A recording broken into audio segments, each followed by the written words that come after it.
Hello and welcome to Taskmaster Talks with Kevin Sullivan. I am your host, JP John Paz. With me, of course, the star of the show, the former WCW and ECW World Tag Team Champion, and one of the greatest minds and bookers ever in the history of the business, the Games Master, the Taskmaster, the Devil himself, Mr. Kevin Sullivan. Kevin, how you doing today, sir? Great, JP. I am doing good, but I don't know. What do you think about kind of right now with what's going on with AEW? Because they just released like basically a list. I don't know if you saw this. Banned moves, like stuff that's banned. They don't want you in the crowd. They don't want blood in the crowd. Like a bunch of lists. It seems like to me like that might be coming from somebody at the executive level, like as far as Turner is concerned. I would think so. All of a sudden that comes out, you know what I mean? Hmm. I would think that came from maybe, I mean, we're just guessing. I would think maybe with how many rules did they have? A bunch? Oh yeah, there's a bunch. Yeah, at So, least 20. Yeah. yeah, so that maybe came from upstairs. Because if you think about it, they've been around for 4 years, and Khan never mentioned any of this before, and all of a sudden now they're coming up on the end of their deal, where Turner could technically, get a little bit more power here on the negotiating table. Hey, if you do these things, we'll resign you, kind of thing. Yeah, yeah. You know, you don't know what kind of heat they're getting from all the blood or anything, you know what I mean? Especially Yep. going to the crowd. And a lot of the moves have to get pre-approved now too, like on the apron. Like a lot of the crazy moves that they do, they have to be approved now. How does that work? What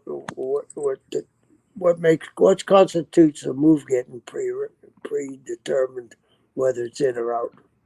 I guess like those crazy spots, do you have to talk to the agent? Like, hey, we're going to put this in the match, or I Who guess who instead. who? Yeah, but I don't mean to cut you off. But who decides what a spot is? Oh, yeah, I don't know. It just says spots to the ring apron, like on the outside of the ring there, that hard part of the apron. So that can't be done. If it gets pre-approved, I guess by the agent and by Tony Khan. To me, it just sounds like they're trying to cut down on it because that's almost in every match. It just seems like they're trying to cut down on it. To me, it sounds like they've gotten uh, called on the carpet that too many guys are getting hurt. That could be it too, for sure. And when you look at it, I remember like WCW standards and practices came in. They started. You guys had to, right? You guys had to start bringing stuff in. Really, yeah, it was really ridiculous.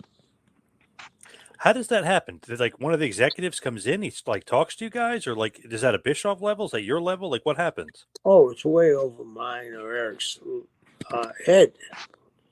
It's they send the guy down from the North Tower, standards of practice, as he sits in the production, and he goes over a fine tooth comb and tells you what you can't do and what you can't do. I remember when they said, foreign object. You can't use the word foreign object. Look down. Right. It has to be an international object. Crazy. Yeah. I remember, I forget who was wrestling. Was it Benoit and Regal? Somebody had a match on Nitro and there was blood. So you guys took the hard camera shot and zoomed out and didn't take the other cameras, just was shooting the hard camera until the finish. And then the guys were out of there, and then you went back to business. It was like, wow, TNT was like no blood, and there was blood by accident, so you guys couldn't film it. Right, right. I mean, seems to me I'm just pulling this out of the air. They got this from a mandate. They didn't come up with them themselves, I don't think. That's what it sounds like to me. And it's funny, Eric Bischoff tweeted out, this sounds like something that came from Turner executives because I've seen stuff like this before, and this is exactly what it looks like. Yeah, well, Eric would know better than anybody. So, yeah, if Eric said that, I take it to the bank. Yeah, and I saw somebody from the WWF side, a former talent or writer, if you will, for WWF, said the same thing. So it's interesting, like everyone's kind of on the same page thinking that, but the AEW hasn't come out and said like those are the reasons or that this is going to happen. But it does sound like an executive type thing, like, oh, they're like, oh my God, you're bleeding in the crowd or using weapons in the crowd. Like, I don't want even you taking drinks from fans in the crowd or using objects from fans in the crowd. Seems like an executive type maneuver here. Little things can piss people off that you wouldn't think, right? Remember, didn't somebody grab a drink from a kid? MJF. Whether it was set up or not, somebody in the North Tower could say, "Oh, that's bullshit." You know what I mean? Who knows? You don't MJF want did to. that to a fan. Yep. Yeah, you don't want to get under the microscope. That's for sure. When you look at something like this, is this like a bad sign that your product is going to be waned back? Because like it happened to WCW and it seemed like it hurt the product.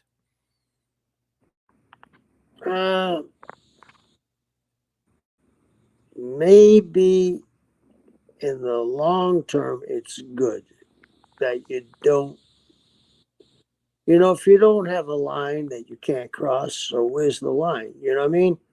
And then when you do that, you get yourself in trouble. So it might be the best thing for them right now. Something, I would assume, something transpired to cause them to write down these set of rules. It isn't like somebody went to the mountain and got a stone tablet and had the rules written on them. Somebody particularly wrote these out because of some situation that happened. So maybe it's a good thing so something doesn't explode in your face. And, it does show that somebody's watching too. And the product if it is Turner, it shows that someone in control of programming is watching the program. So that's very good. So they must be very happy with the numbers they're doing, very happy with the programming they're giving them, and they don't want anything to go awry. Did you like standards and practices and have to deal with them at all? No, not at all. Not at all. Because the guy wanted to run the show. You know what I mean? That's what happened. What was your interaction with them like? Oh, they'd come up, you can't do this, you can't do that. It was bad for me, but it was much worse when Kevin was involved. It just seems like, and I know we've talked about this like a million times on the show. It's like they don't really know wrestling and they don't know how to police it or should be policing it, but they act like they do and they think they do. It's much more of a corporate like TV level that they're speaking about. Right. You're absolutely right. When you look at it, though, it just, I don't know. It's like, to me, it's a negative, like that they come and do that. Yeah, absolutely. Did Nash complain about standards and practices a lot? Who could he complain to? Well, I mean, to you, like to the boys, Yeah, like, oh, of this course. bullshit. We all did. Yeah, I mean, it was all bullshit, but who can you complain to? It's their network, right? Right. Do you think that the WWF Attitude Era was helped by standards and practices in a certain sense? What do you mean? How the hell? Like they're taking away from you guys. You guys can't do that. So then WWF's like, well, we're going to do this. So more people watched them. You know what I mean? They actually were hurting their own TV and actually helping WWF. Or do you think that? Yeah, absolutely. Absolutely. I mean, some of the stuff they're doing, you know what I mean? Like the middle fingers, the beer, the blood, the boobs, and everything else. Yeah, everything. We were really watered down product. They don't see that, I guess, right? They don't care. They don't like wrestling. Still, you think? JP, did they just give them 20 rules? Yes.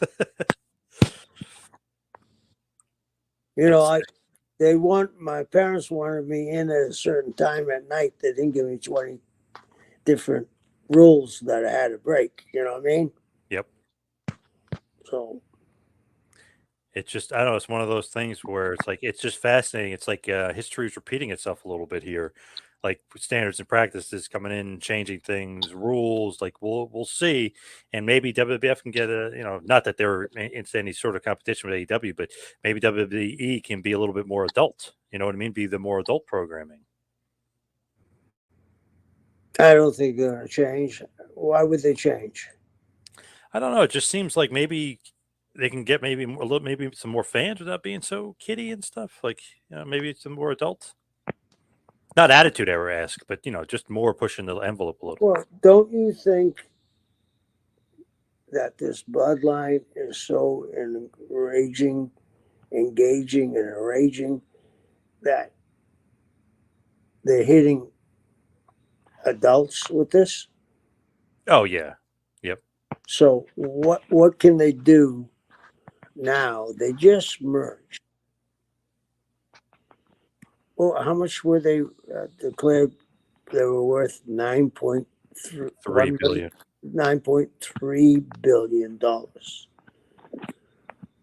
Obviously, they got that money because the company that bought it saw long-term growth and long-term that they're going to become much more of a global entity, and they'll be running Saudi Arabia, they'll be running India, they'll be running Puerto Rico, they'll be running Mexico City, they'll be running Sao Paulo, just like the UFC does now. You know how UFC goes everywhere? Well, we say the WWE goes everywhere, but that's not true. But now they will. You know what I mean? They don't have a they don't run that much in the Far East or the Near East. Once they open up that, wow. So I think they're saying, let's not rock the boat. To me, the Bloodline storyline is the best. Maybe not Yes. ever, but it's up there. It's awesome. Yeah, I love it. Okay, what would be better? I don't.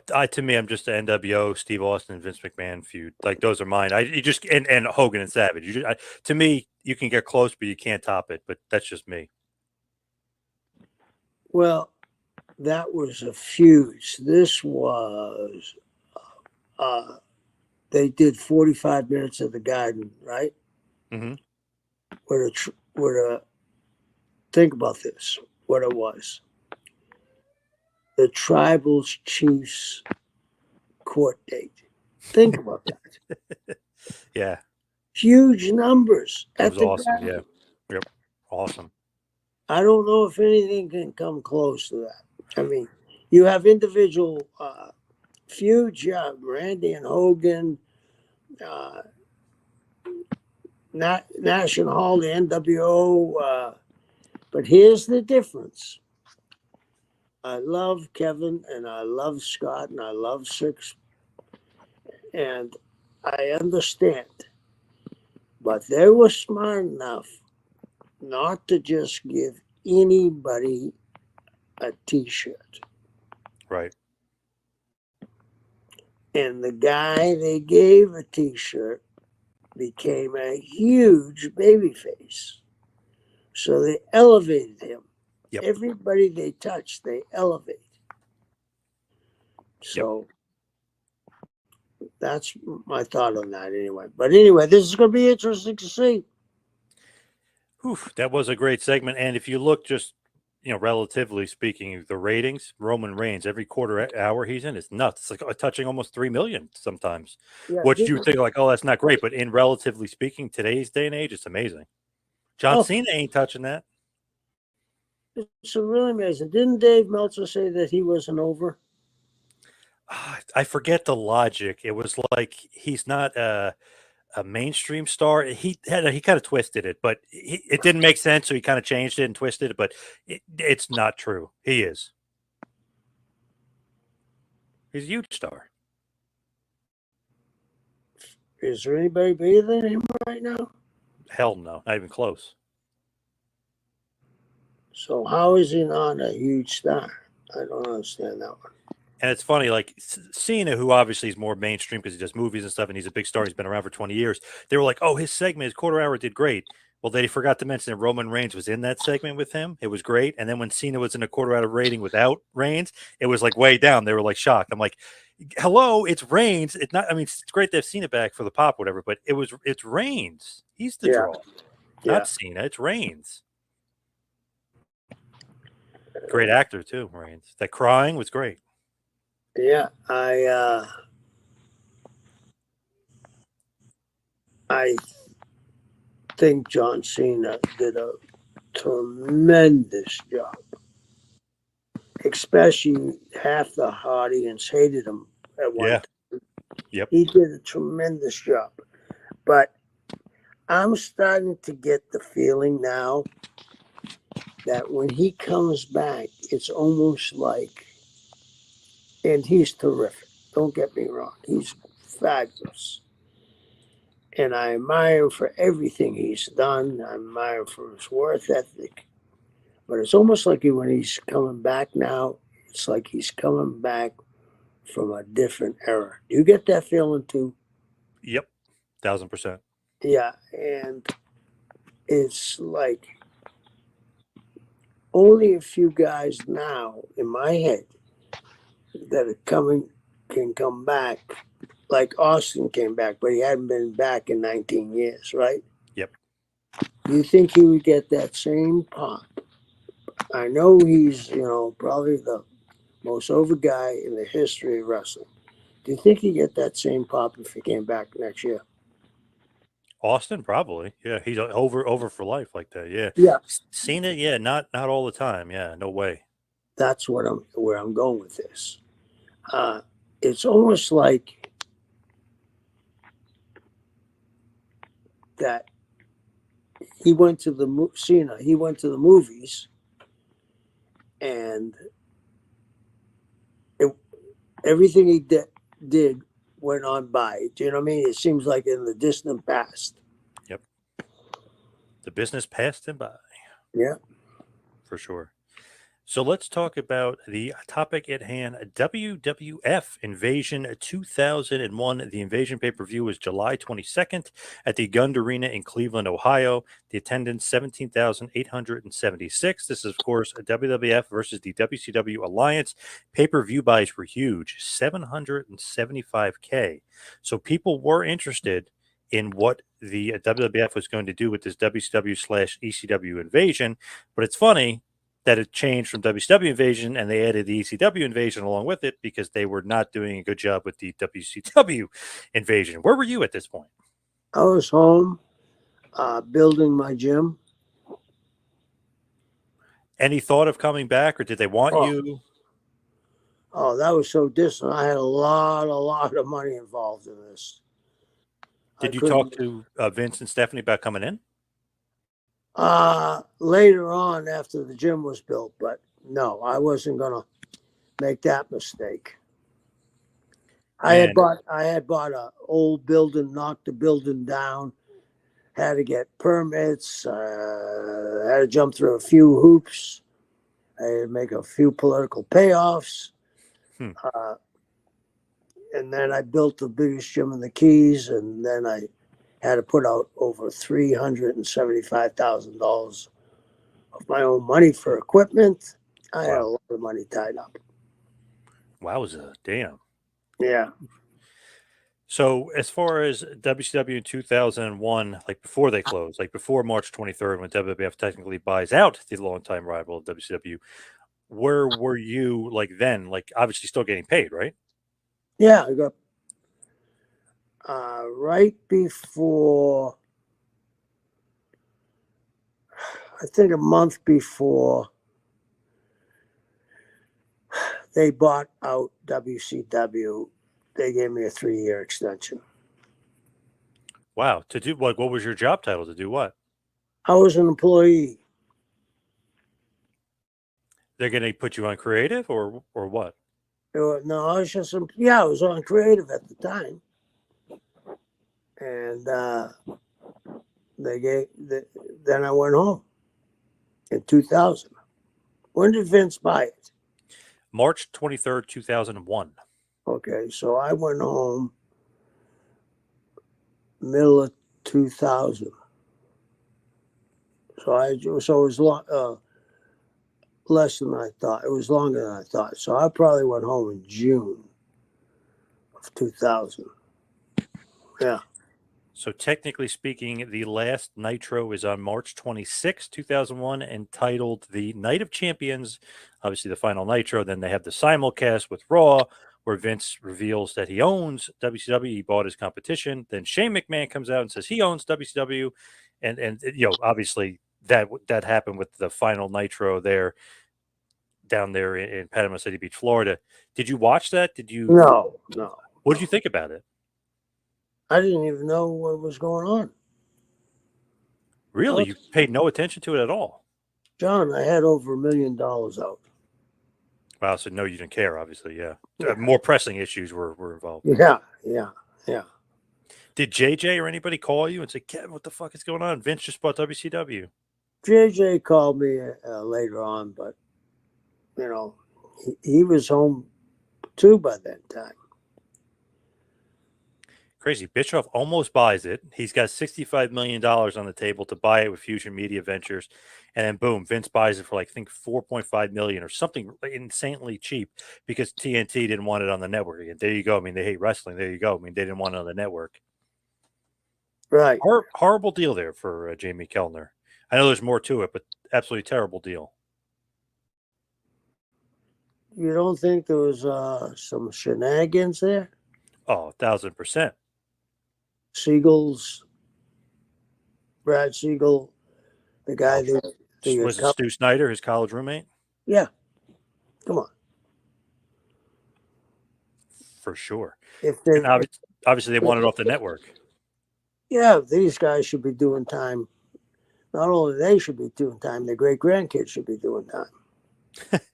Imagine that though, like if you're like an executive like above them, and you're like, wait, you sold for 4.5 million, but they offered you 65 million? Like I heard it was a lot less than that, JP. Really? Holy shit. Yeah. Okay. I heard 3.5. Jesus Christ. Wow, that's insane. The library was 27 years of tapes. I know Hogan, who obviously had a ton of money, he said, shit, if I knew it was for that little, I would have bought it. You know what I mean? Makes perfect sense. He could have just bought it. You know what I mean? It's crazy they sold to WWF. Well, they all knew it was for sale. They could have bought it if they wanted to. Right. But I guess thinking, hey, Bischoff's buying it for 65 million, I'm not going to buy it for that much. You know, like that kind of thing. They knew, I believe, that Siegel made a deal and he knew what was going to happen. It didn't matter if he came in with 100 million. I talked to Brad Siegel, God, it's like 3 years ago now. He said he would not allow me to record, so I did not record it. But I talked to him for about 15 minutes. Man, it just seemed like he did not like wrestling, did not want to really talk about wrestling. And I know Guy Evans, who wrote the Nitro book, a very good book about the history of WCW and the history of Nitro. He talked to Siegel. He said he wouldn't let him record him either. So, I mean, obviously, we both agreed. Maybe I should have just illegally recorded him, but I didn't want to do that.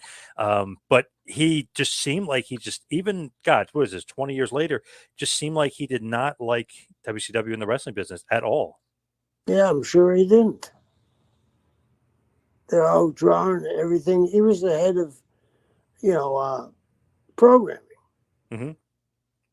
Eric was kicking his ass every week. And remember, they were trying football out on TNT. It was doing better than football, so yeah, that had to piss him off. Yeah. His niece is dating Scott Hall. That couldn't have been a happy experience. No, it couldn't have been. But he used to hang with Raven. Get out of here. Oh, yeah, when Raven was crazy and wild. Yeah. No way. What's that story? What do you mean, what's that story? Like Brad Siegel would actually go out and hang out with Raven? All the time. Whoa. That just seems insane to me. Thinking like this executive who works under Turner, Ted, directly, is hanging out with Raven? Ravens comes from a posh family. You know that, right? Oh, yes, yes. And he's a member of the tribe, right? Hmm. And he's very intelligent. And Yeah. I'm sure they have friends that have crossed paths. Why not? I have a friend of mine. His name is why he wrestled. His name is Wyatt Sachs, but he wrestled as Kid Collins. He was a good friend of Brad's. His family owned at one time all the golf courses of South Florida in the early 50s. So they knew each other. Wow. So, You should have gone in with Brad Siegel then. yeah, I don't think so. So after McMahon and Vince, meaning, and Shane have their little war words now that Shane technically owns WCW. The name on the contract says McMahon, but it reads Shane McMahon. They have a feud. They fight at WrestleMania 17. Then slowly but surely, the WCW talent roster is coming over. Lance Storm first. Then Booker T interferes and beats up Steve Austin at the King of the Ring. Tries to, cost him the title. It doesn't. He still wins anyway. But it's one of those things where Shane basically declares war and they're going to invade WWF. So it's a copy of the NWO angle, but with the WCW guys, except for one small factor. No Hall, no Nash, no Goldberg, no Sting, no Luger, no Hogan, no Steiner, no Bischoff, no Flair. Yeah, Sounds not so good, right? sounds like New Coke, It's right? almost yes, it's almost like you paid for WCW, you think you're getting WCW, and you got WCW Light. Yeah, exactly. So, yeah. So were you paying attention at all to like what was going on? Like, is No, there, okay, so you didn't even know that, like, hey, they brought WCW, but no Hogan, no this guy. Like, there's nobody is there. no, I was so invested in what I was doing. And then I was, if I had any spare time, I was fishing or diving. Did you think, or like, if you look back, if you think about it, do you think that's like a recipe for success? You buy WCW and then you bring in, I mean, Booker T and DDP, yes, but like when you think WCW, you think Flair and Sting, no, or like Goldberg and Hogan, like, and you bring in none of those guys. You think that's a little crazy? I think that Hogan and Goldberg, probably Flair, maybe Sting, had personal contracts with Ted Turner. And they were still getting paid, yes. Yeah, So Vince would have had to buy them out to bring them in, yes. yeah, yeah. But he basically kind of the cheap way. He did it with Buff Bagwell, DDP, Booker T. I mean, they have to agree to it too, but he did it with those guys. The other guys he wouldn't buy out. But eventually, once those guys' contract ran out, eventually all those guys do come in. So it's one of the things where they miss the mark. Eventually, they bring him in. I would have spent the money, paid out the contract, and brought him in then, blew up business, and then make a shit ton of money. But obviously, Vince saw it differently. Yeah, obviously he did, right? But when you look at that, is that really like the right way to go about it? Because at least bring in Sting, right? Or at least bring in Goldberg. Scott Steiner comes in months later. Like at least bring in a few of the guys, not just Booker T and DDP, because then it's like, okay, Stasiak, who wasn't over, O'Hare, who wasn't over, Palumbo wasn't over. You bring in all these other guys, and you're pretending that's WCW and it's an invasion. No one's buying it. Well, how many matches did Sting have in WWE? I think 4, 2 or 4, something like that. Yeah, basically, I think it amounted to 4, but it was really 2 major matches. Okay. So what does that tell you? They never had any thought of him, and he's not a WWF guy. Fuck him, kind of thing. Yeah. And hasn't Goldberg actually said that he never felt that he was accepted? Yes. Yep. And the only reason when he came back in, what was it, 2017, was because Lesnar and Heyman buddies with him, asked him to come in and work with him. It wasn't like Vince was asking him and wanted him to come in. Lesnar wanted him to come in. So it's not even like, even years later, it wasn't even like they wanted him to bring him back, which is nuts. Yeah. And then obviously the Prince of Saudi Arabia was obsessed with him, wanted him on every single show. So I mean, then it became business, but it wasn't like Vince was like loving this guy because he didn't create him. Right. Right. it's funny, like when you look at it though, it's like, okay, they bring in Steiner and he's injured at this point. So it's like, okay, that was kind of a flub. They bring in Hogan and the NWO later. That was good, but then Hall and Nash kind of were injured, and obviously Hall had some issues, and that didn't work out. Goldberg, they only brought in for a year. That didn't work out. It was almost like, man, you got to strike when the iron's hot. And they brought in every one of those guys, but it was almost too little too late. Yeah. Even Bischoff, they bring in Bischoff for, he becomes a GM of Raw. That, imagine if he was the leader of WCW at this point, not Shane McMahon, who isn't the real leader of WCW. Right. Right. Is that a little corny to you too? Like Shane doesn't really own WCW, but he's the leader of the brand. Yeah, I mean, what else were they going to do though? They wanted to beat it down, did they? I mean, I didn't watch it, but Seemed like it. Yeah. I'm assuming they were just wanting to beat the shit out of WCW. Yep. So they accomplished what they wanted to accomplish. It's funny. The war was still raging, even though they won already in March. Yeah, and it got their brand over both ECW and WCW. And it's funny, you mentioned Sting and him being there. Remember, he faced Triple H at WrestleMania 31 and he lost. Hall and Nash and Hogan were a part of that match. DX was on the other side, a part of that match. Hall, Nash, and Hogan were saying they were shocked Sting lost. They go, what? But then they realized in Vince's mind, the war is still going on and WWF had to beat WCW once again. Right. Right. Insane. Oh, my God. So it just felt like at this time, wow, 775,000 people are really interested in this pay-per-view. This is going to be great. This is WCW versus WWF. Then they mix in a little ECW after the WCW stuff kind of flopped because there wasn't enough star power. It just, I don't know, it just felt to me that, and obviously the fans thought so too. It's like, wow, 775, and then it goes downhill from there. It's just not something that gets more business. Right. Right. They'll bring The Rock back in after this, and he'll come in, I guess, after his filming schedule was over, and like try to pick up business again. But it's funny, it's like almost too little, too late. They already killed it.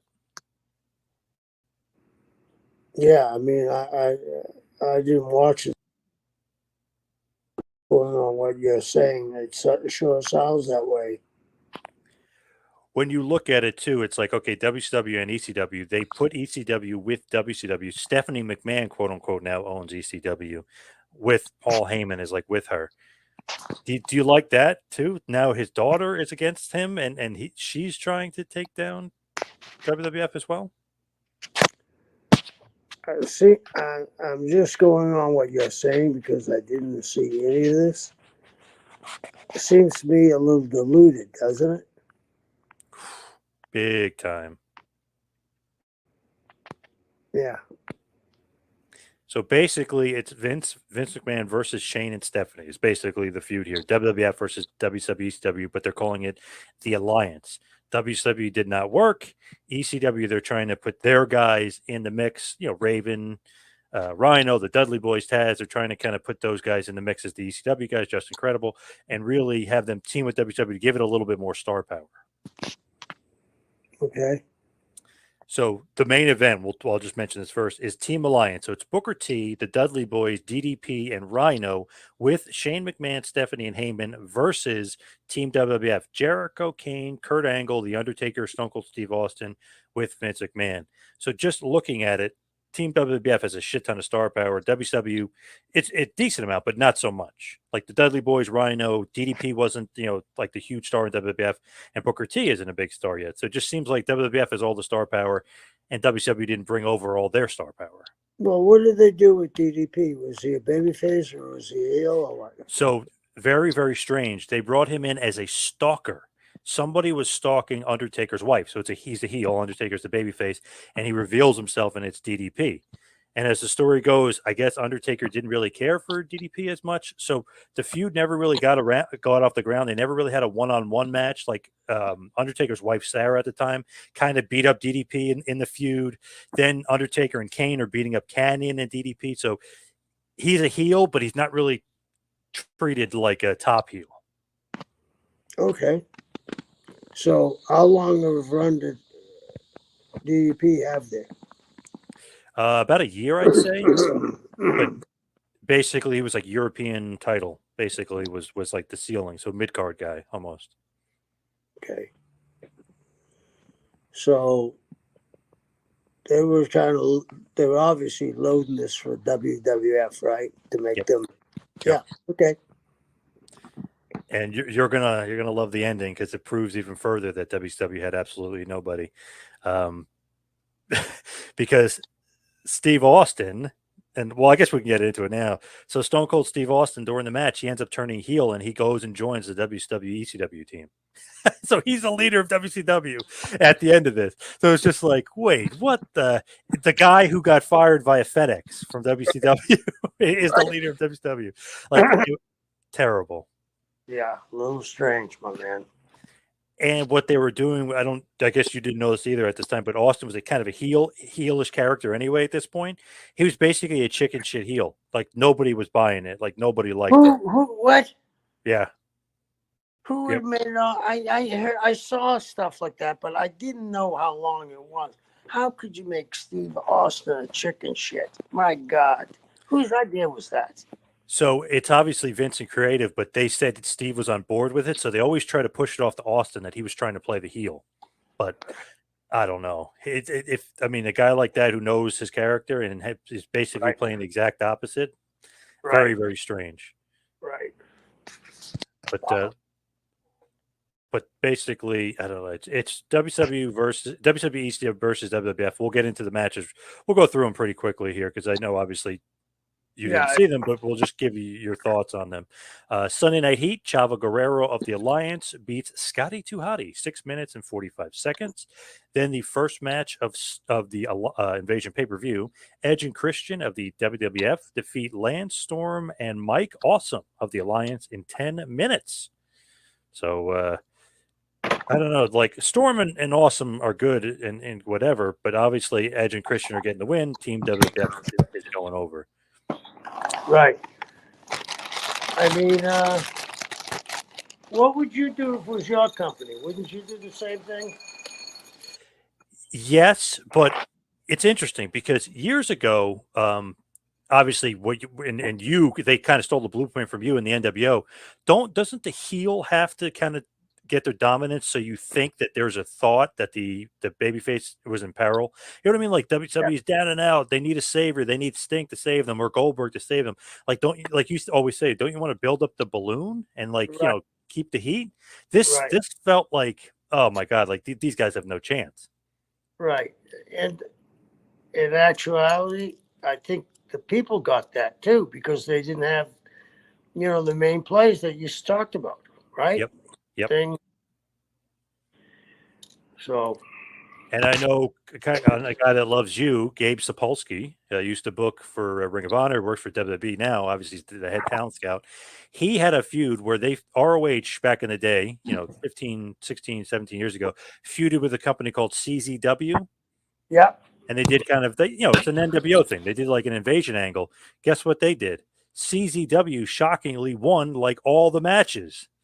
And then all and like more and more fans started coming to the show because they're like, shit, ROH isn't going to just kill this company and just destroy them. I know it's a much smaller scale, but there was so much interest in it because people wanted to see CZW get their ass kicked because they kept winning. right. That's cool. And obviously, yeah, he's a fan of the Booker man. He's definitely a fan of you for sure. I'm a fan of his too. And obviously, his mentor is your protege, Paul Heyman. Yeah, yeah, yeah. So the third match, aka second match of the pay per view, you're going to love this. Earl Hebner of the WWF defeated Nick Patrick of the Alliance in 3 minutes, and Mick Foley was the special guest referee. I love it. I love it. Isn't that funny? Even the referees are wrestling, and WWF is winning. Yeah, it's crazy. They're going to try to even it up a little bit there, so they are going to try to change it up. So the APA, Bradshaw and Farouk defeat the team of Chuck Palumbo and Sean O'Hare in 6 minutes and 45 seconds. So WWF wins again.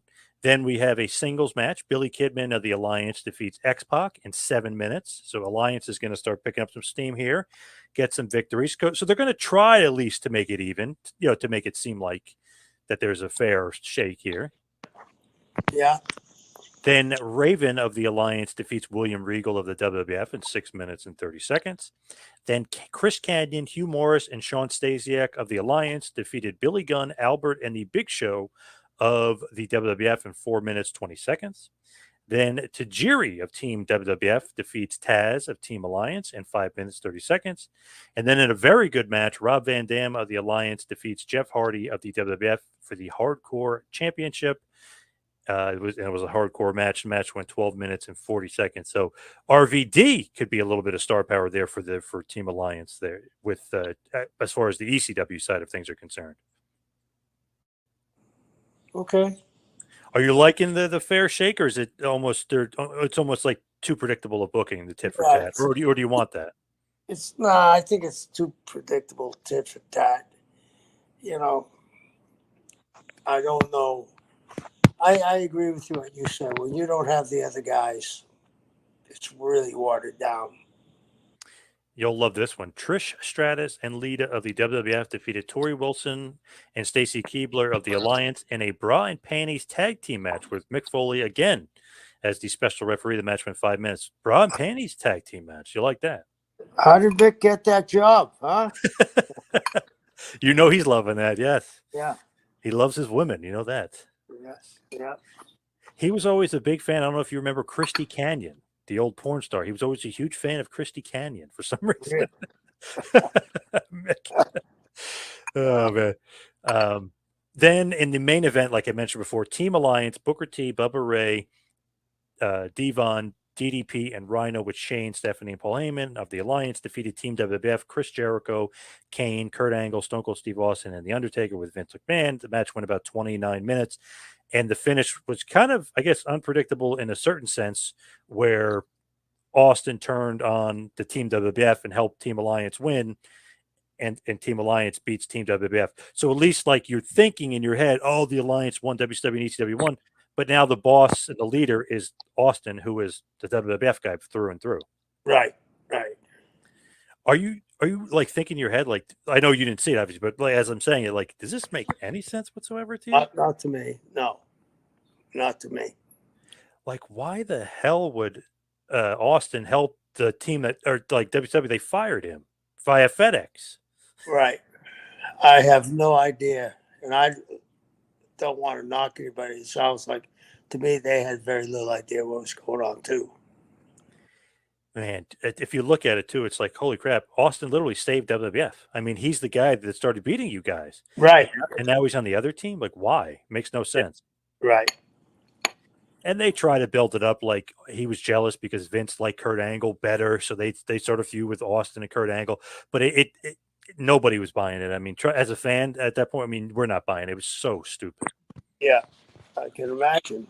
So instead of Goldberg versus Austin, this big match, no, we get Austin versus Kurt Angle, two WWF guys.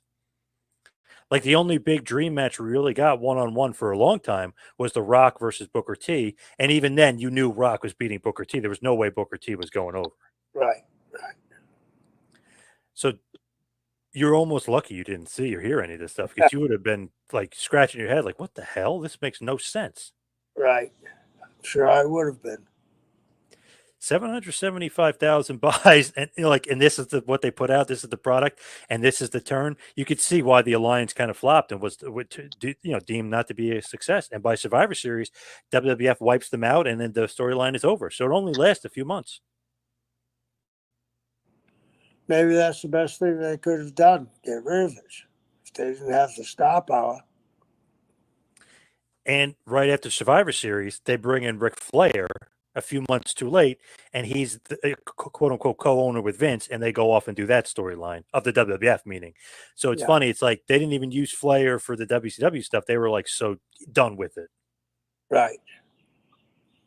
What do you think just overall of this invasion? Do you think, like, obviously, I mean, without a doubt, I mean, they're copying you guys. They're copying WCW, but what do you think about execution-wise?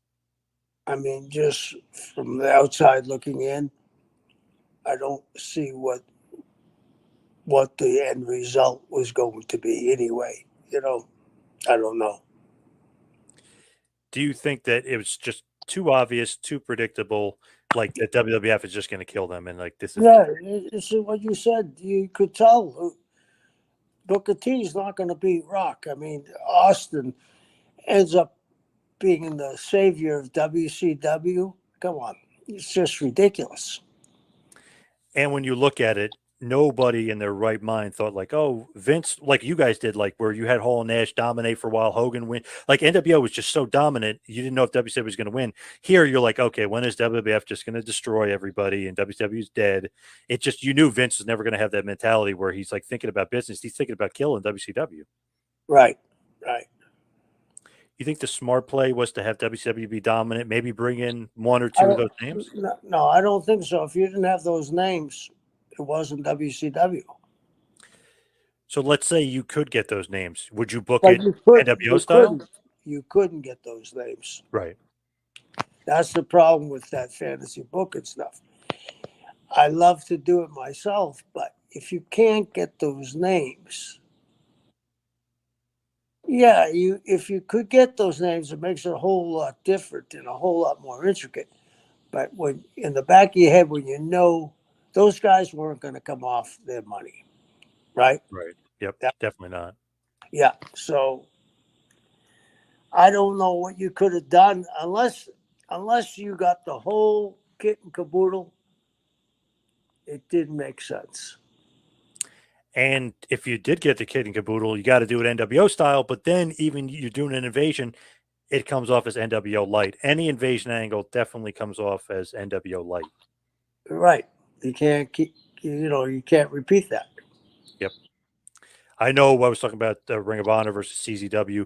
Gabe did a little different stuff. I know it's a much, much, much smaller scale, but he did things a little differently where it wasn't like a total ripoff. He did some swerves and stuff. So there was some good stuff in that one. But come on, even that, obviously, everyone's thinking NWO versus WCW. Anytime there's an invasion angle, everyone goes back to that. Right, right. I don't think there's been a good invasion angle since. I can't think of one that was a success besides the ROH CZW scope. That's small potatoes. There's never been one that I know of. So thumbs down, right? We're gonna give 2 thumbs down. Yeah.